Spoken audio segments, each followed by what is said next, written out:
Today we are picking up on the newest season of Welcome to Plathville, Season 6. If you haven't watched Seasons 1, 2, 3, 4, 5, or Part 1 of Season 6, feel free to go watch those videos first.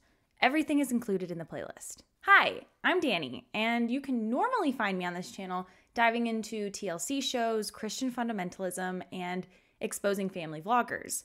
If that sounds like something you're into, I'm excited to have you around. First, I want to talk about Micah's new girlfriend. Despite them hiding her face on the show, he's posted multiple photos of her on Instagram and obviously follows her. Her name is Veronica Peters. She's 25 and a real estate agent. There are also rumors that she is Ariana Grande's stepsister, as she has been seen boating with Ariana's dad, Ed Butera. It's also been revealed over the past month that Kim and Barry both want full custody of the 3 youngest girls. I was surprised by this, considering their divorce seemed pretty peaceful, and they seem to share the time with the girls evenly right now. I do want to state this because I've received a few comments on it. Yes, I am heavily biased towards Olivia and against the Plaths. These videos are full of my opinions because it is my video. You're absolutely allowed to disagree or not understand, but I am not a journalist and am not a neutral watcher of this show. If episode 1 of the season told me anything, it's that all of the Plaths seem lost. None of them seem to have clear goals they're chasing after and just seem, well, lost. But let's get back into season 6. Episode 2 picks up with Olivia sitting down with Ethan with the goal of getting their divorce paperwork finalized. Like, I don't know how to just keep moving forward and living single lives and not file. But I don't want that. Ethan, you need to accept that you don't love Olivia and she doesn't love you.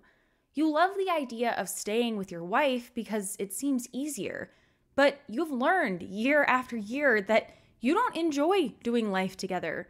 So why continue to try?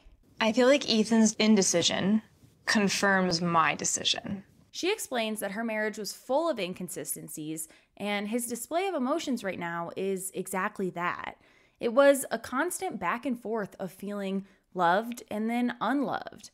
Olivia recognizes that she doesn't want that for herself anymore, and I am so happy for her. You sure we can't make this work?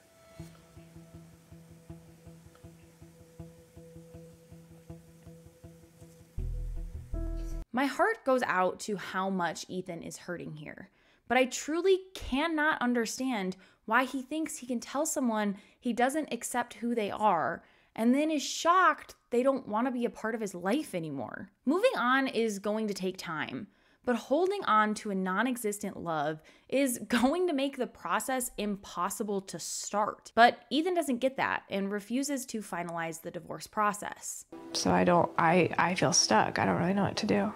The show then very quickly transitions over to Duck Dynasty.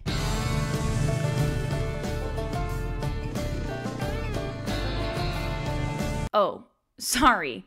That's just Kim and Ken. The girls are at Taekwondo practice, so she's at Ken's house. Speaking of his house, I've seen some people theorizing that she doesn't actually live on the boat, but pretends to for the show so she doesn't get backlash for living with her boyfriend. I have no idea, but I also don't doubt it. So I definitely was a little surprised when Kim bought the boat, but not disappointed because this makes her happy and it gives her her own space. I'm actually surprised Ken and Kim have made it to this 1.5 year mark. It's pretty impressive given how quickly she seemed to dive into the relationship. Ken seems like a great match for Kim. White conservative, Floridian man. Not my type, but it's not like I've ever been Team Kim anyways. Funny enough, Kim is in almost the exact same boat as Olivia, because Barry seems to be holding up the divorce. We're still trying to figure out finances and properties. Kim also tells us that Barry has been cold with Ken, despite all the kids seeming to have warmed up to him.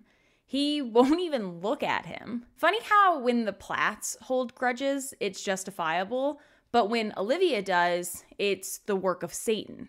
I personally would love to get to a point where we could all just be adults and talk and hang out when Barry is ready. Kim's guess is that he'll loosen up once he starts dating again. I'm not so sure Barry will ever date again, though. Moving on to Arizona, Olivia is spending a few days with her sister, Lydia Grace. I find myself so envious of the traveling life Olivia has built for herself. She is such a talented photographer and has been able to shoot so many gorgeous couples in gorgeous places. Also, I'm very happy Olivia has this relationship with her sister, as they're both working through the end of long relationships. Lydia Grace had been with her boyfriend for over 4 years, although they weren't married. I know a lot of people probably gave you a lot of crap for making that decision, but I'm really proud of you. Thanks. What I give Olivia so much credit for is how long she battled to save her marriage. That wasn't easy, but it showed her that divorce was absolutely the best thing for her, and I love that. She may have overstayed, but at least she can say she gave her best go. But Lydia Grace then says this, and I know it had to upset some viewers. That's the thing. You don't have to get married to have sex, I don't think, anymore. I know. We're experimenting. As a premarital sinner myself, I'd say go for it, girlies. Virginity isn't a real thing, and as long as you're having safe sex, both emotionally and physically, in my book, you're having good sex. Olivia talks about how she doesn't know how to approach dating, and as someone who also married the first boy she held hands with, girl, I have no advice. My husband didn't even have his license yet when we started dating. It's also a bit more difficult for Olivia as she is searching for a soulmate, while Lydia Grace is down for more casual relationships. But now it's time to catch up with Mariah in Tallahassee, where she works at a restaurant. I've learned that when you have money, you have more freedom. I don't know why she's talking like that, but I'm happy to see Mariah learning to be an adult. Unfortunately for us, the thing she's spending her money on is recording more music. At this restaurant, Mariah is both a bartender and a server. I love bartending. I feel like that's probably my favorite. Mariah mentions that this job has forced her to get up and socialize with people, which I'm happy she has, even if it took her a little long to get the whole having an adult job part of life. Skipping to nighttime at Barry's house in Cairo, he's hanging out with Lydia, Micah, Mariah, and Isaac. I take a lot of pleasure in having them come back and visit. Leave it to Barry to use a word like pleasure in this context. And just as I moved on from that, Ethan walks in the door. And this might be one of his wiser moments. Should have finalized with Olivia. Maybe I should have just ripped the Band-Aid off and done the paperwork and just had it over with. I also didn't realize until this moment that Ethan hadn't told his family about the divorce yet. Me and Olivia are getting a divorce, so that's what's new.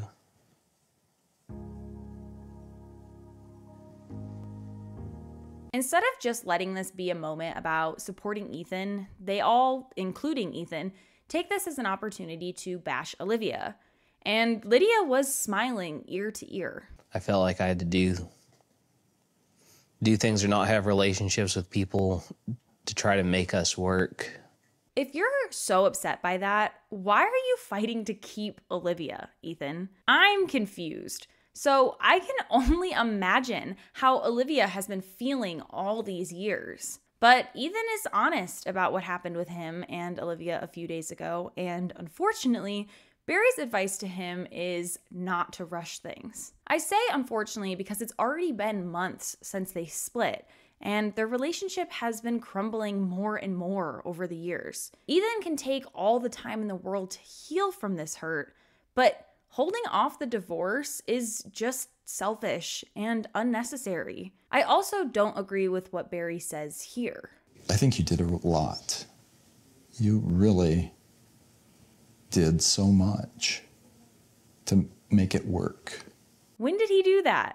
All the times he went to work on his car to ignore her? All the times he drank his feelings away? I honestly can't think of an example. Olivia haters and Ethan supporters, help me out here. But when Ethan asks why Olivia doesn't see all the work he supposedly did to make it work, Barry says this bullshit statement. Because it's not about you in her realm, it's about her in her realm.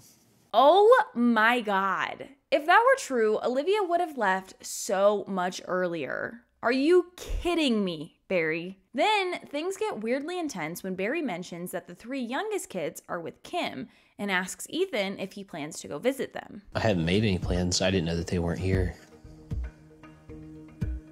And unfortunately, the whole episode leaves us hanging with that conversation and ends with a few minutes of Olivia and Lydia Grace seeing a tarot card reader. Oh, I know these two are pissing off a lot of viewers of this show, but I love Olivia's reasoning for doing it. Kind of dismantle any prejudice I had against it in my head to figure out what it is for me. The reader starts with some good news and says Olivia has a long life ahead of her. She also says Olivia is more at ease when she's near water. Things then get emotional when she says an angel is protecting her and it's a brother. I had 4, and then 1 died this year. That's the one here. The reader then discusses that she sees Olivia has abandonment issues. You need to move on from that. Forget about it. It happened.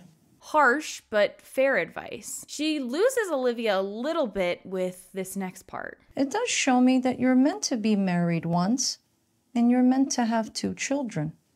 Only once? Yeah.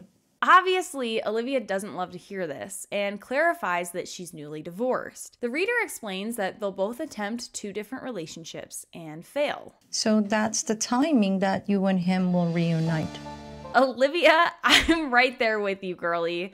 The reader also puts a 2-year time frame on it. Ultimately, I think we can all agree this reader is full of shit. Have your own opinion on tarot, but this lady sucks. No! No. And the episode ends with Olivia saying, I can't get over, I'm marrying my ex again? What? I don't know whether I should laugh or cry. Episode 3 picks up with Olivia still in Arizona, but on a different day. She and Lydia Grace are heading to a bar. This is so fun to be in the same place at the same time, both single, thinking about dating, having fun, literally just enjoying life. Putting a pause on that, we go to Cairo where the guys are all working out.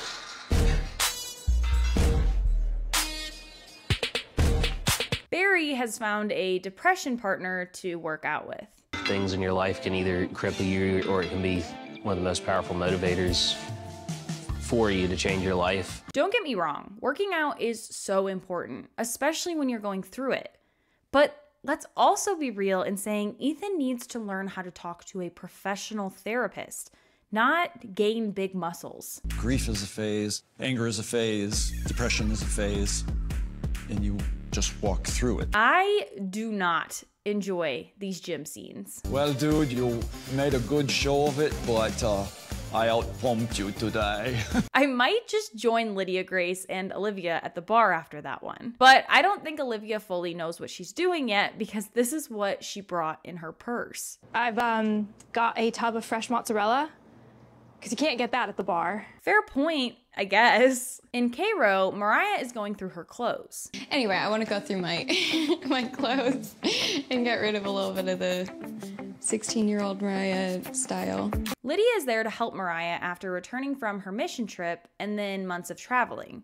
Went to Minnesota, to the Keys, Tennessee, North Georgia. I kind of caught the travel bug pretty bad.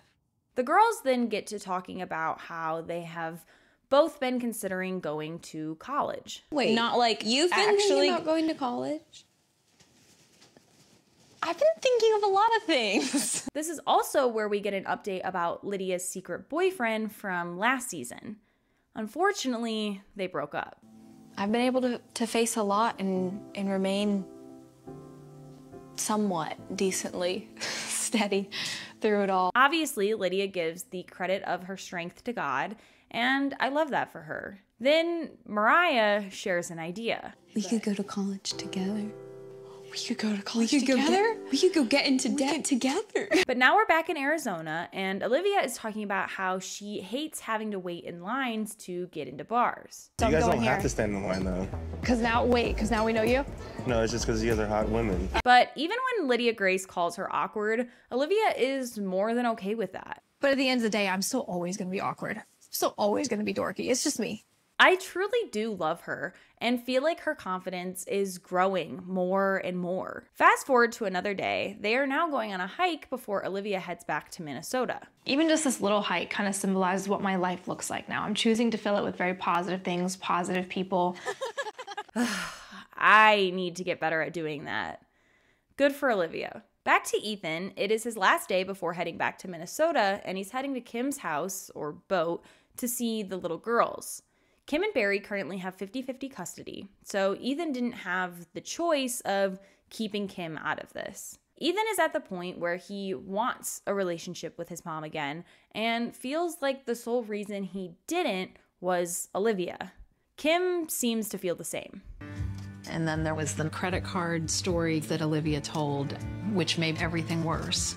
Don't use your son to make yourself money, and maybe Olivia wouldn't have bad stories to tell about you, Kim. But Ethan and Kim reuniting after years was less awkward than I expected. Hello.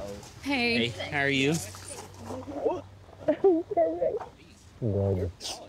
This moment instantly made Kim emotional, and I thought it was sweet, even if I don't exactly like these two. You know, I wish that I had not let things get under my skin like they did for no reason. All right, let's not just erase what happened. Ethan, you had your reasons, and you may disagree with your past self now, but saying it was for no reason is just dumb. But this is Mariah, Micah, and Ethan's first time seeing Kim's boat, and they're definitely not impressed. This is your home? Yeah. I guess all I can say is Just things are different now. I don't know what's happening, but everyone seems to like Kim now. She's a very unique person, but I've really grown to appreciate a lot about her. Then Mariah says this. She doesn't really get her feelings hurt. Huh? Are we talking about the same Kim? The one that kicked you out of the house for not listening to her? The one who didn't listen to your boundary about not going to your concert? I'm so confused. But Ethan isn't fully on board for everything. This is his response when Kim suggests going to hang out at Ken's house. Well, I guess we can go maybe another time to Ken's or whatever. Back home, Micah makes a horrible suggestion. Ethan, we should just all move back here. Please don't do that to yourselves. Then another bad idea occurs when the girls suggest singing. And I feel your pain.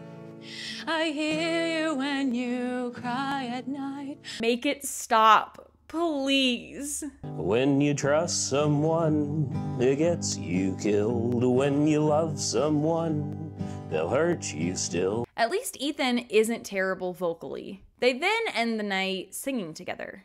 Keep on the sunny side, always on the sunny side. Keep on the sunny side of life. Episode 4 picks up with Olivia driving to Minnesota. Ethan still sends me texts like every few weeks saying like I missed you. And I never know what to say. In Minnesota, Mariah and Lydia are visiting their family and hanging out with Ethan as they know he's struggling with the divorce process. Right now, Ethan and Mariah are at a bar together, but Mariah is shocked when Ethan orders a coffee. I did not realize that Ethan isn't drinking right now. I actually really hope that's true because Ethan seemed to either be an alcoholic or heading that way last season. A good thing about this conversation is Ethan and Mariah are admitting to their faults instead of just blaming Olivia for everything. I know that I messed up and I know that I hurt her and I know I handled things in ways that I shouldn't, and I want to make it right where I can. Mariah makes sure to ask Ethan if he's okay with her meeting up with Olivia and talking through things. No, I think if that's what you feel you should do, you should definitely do it. In Florida, Amber is teaching a line dancing class while Ken, Kim, Mercy, and Cassia are also there. I've definitely loosened up with the younger children. They all have their ears pierced. Cassie's starting to wear a little bit of makeup now. It's clear Kim isn't comfortable with every decision, but at least she allows more freedom for these girls. She picked a flannel shirt, but you know, it's kind of warm today, so she, I guess, tied it. According to Kim, she sees how Mariah has come around since her rebellious phase, and that gives her more confidence to let the younger girls have more freedom. We also get an update from Ken, and it seems he has a really good relationship with the girls. He even says Amber goes to him for advice, and I think that's great. She has that. I don't like Ken, but I don't like Kim, so that makes sense. Over the past year, it's gotten really strong, and I just see my mom as my best friend. Back in Minnesota, Olivia is driving out to the Plath grandparents' farm to meet with Mariah. I honestly don't really know how it's going to go, and if it turns into a scapegoat kind of conversation, I'm going to excuse myself and walk away. But we don't get to see that interaction yet, as the show transitions to Kim's boat, where Kim and Micah are working on getting it working again. Are you sure the batteries are dead? I have no idea. They then get to talking about Micah's girlfriend. Kim mentions that she heard Micah didn't get her anything for the holidays, and Micah's excuse was that she already has everything she wants. Then Micah mentions how he feels like he spent years establishing himself in California just to quickly leave it for southern Florida. But he feels it's been worth it for this relationship. I found this part hilarious when Micah was talking about how Ethan's divorce makes him skeptical of getting married. And of all people, he asks Kim how a person knows if they've got the right one. My guy, she's in the middle of a divorce right now. Just make sure you get the right one. How do you know? It's a good question. All right, back to Minnesota with Mariah and Olivia. Who am I to try and hold somebody else accountable and say what they're doing wrong when I'm completely blind to what I've done and what I've been doing? Although I think this is an amazing start and quite vulnerable for Mariah, I have the same feelings Olivia ends up sharing. Mariah's apology wasn't specific enough and did not speak to exactly what she did wrong. I don't think this apology is for me. I think that this is a conversation she needed to have to maybe come to terms with herself. To put a timeline on when this conversation is happening, it's late November 2023. Mariah is about to release her song Circus, which is about everything that happened with Olivia and her family falling apart after announcing the divorce between Barry and Kim. But that's part of my story, and that's part of me staying true to who I am. Knowing Mariah has publicly said this song was about Olivia makes Olivia rightfully skeptical why Mariah would try to apologize and then also release the song in the same week. But all in all, it seems they're both ready to just let this all be in the past. It is what it is. We're different people. It's fine. Yeah, some of the things you did to me, I think were really and really hurt. But at the same time, I was once 20. I do love that Olivia seems to be approaching this in a careful way rather than an angry way. She doesn't trust Mariah, but she also knows Mariah is young and just beginning to learn who she is. I love that Olivia believes Mariah deserves space to mess up and course correct. That grace is a really hard thing to give to someone who hurt you so badly. You used to be my little sister, and I really loved you too. And you don't have to believe that or anything. It's okay. Mariah shares in an interview that she feels like Olivia only loved her when she was distant from her family because Olivia doesn't like her family at all. I think that's incredibly true. However, I think Mariah is choosing to ignore how valid Olivia's feelings are about Kim and the way Kim treated her. Yeah, I have to go, but I wish you the best, chickadee. Thank you. You're welcome. I wish you the best too.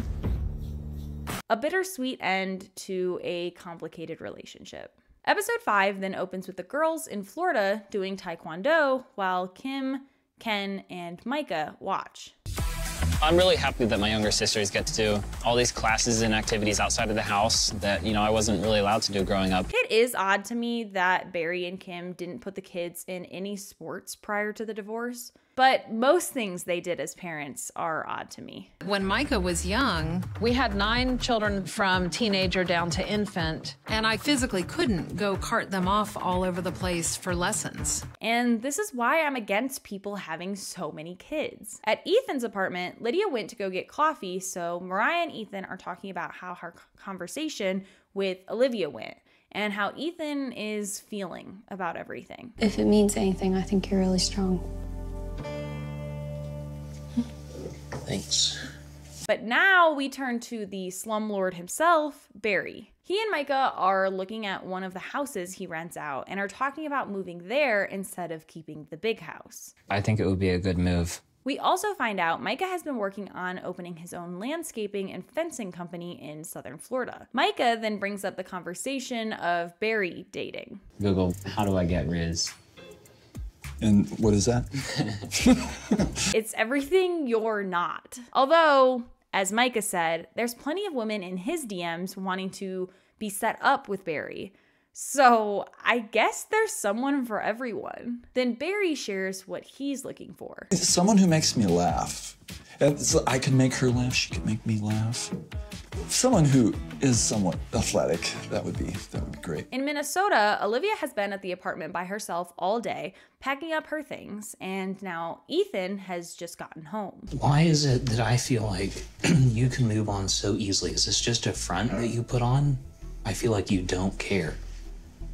And it infuriates me. And in classic Plathville fashion, we move over to Kim in Florida as Mariah's visiting. Kim's power went out that morning, and a neighbor ended up finding a burnt plug. I really give credit to Kim for sticking to it with this boat because it just seems like a mess of a situation. Mariah talks about how her and Kim are similar in the way of being stubborn about sticking to their ideas. Sometimes it's not the best decision.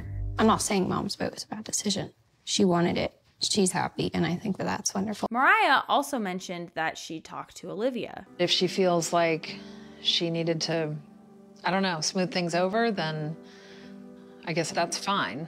There's a big but in there.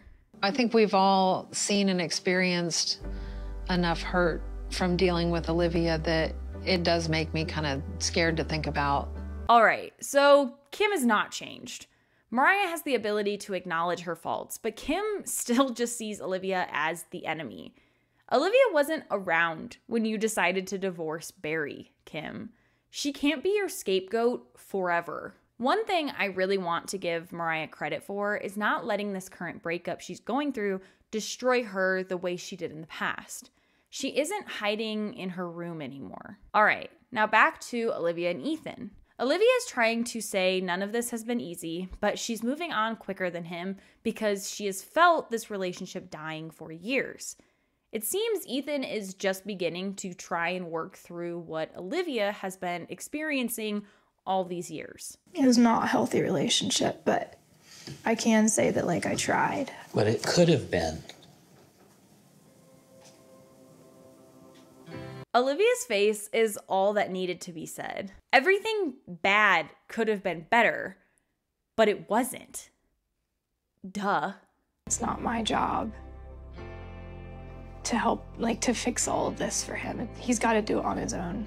Ethan decides it's too hard to watch Olivia pack, so he leaves. This might be the last time that I see Olivia. That's the hardest part. And that's episode 5. Will Ethan ever sign these divorce papers? Maybe. Anywho, I hope you have an amazing week. Bye.